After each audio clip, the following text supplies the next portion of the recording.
শেষ সময়ে জমে উঠেছে হাড়িভাঙ্গা আমের বাজার। রংপুরের মিঠাপুকুর উপজেলার পদাগঞ্জ হাটে প্রতিদিন ভিড় করছেন পাইকাররা।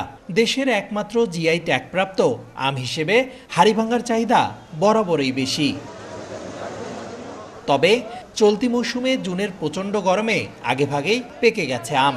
অন্যদিকে বাগান পরিচর্যায় খরচ বেশি হওয়ায় মৌসুম শেষে লোকসানের শঙ্কা রয়েছে বলে জানান বাগানীরা। বাড়িফোর, আম্রপালি, ব্যানানা ম্যাঙ্গো সবগুলো আসার কারণে একটু দামটা কমছে। এখন তো আর গাছে আম নাই, পাইকে শেষ হয়ে গেছে। এখন বাজার হয়েছে মনে করো 3200 3500, বুঝলেন নাই, তাতে তো পোষাচ্ছে না। এবারে ঔষধপাতি যে আকারে গেছে, হ্যাঁ, যার জন্য এবার পোষাইতেছে না। তবে কৃষি বিভাগের পরামর্শ, হাড়িভাঙ্গার পাশাপাশি অন্যান্য জাতের আম চাষ করলে চাষিরা লাভবান হবেন।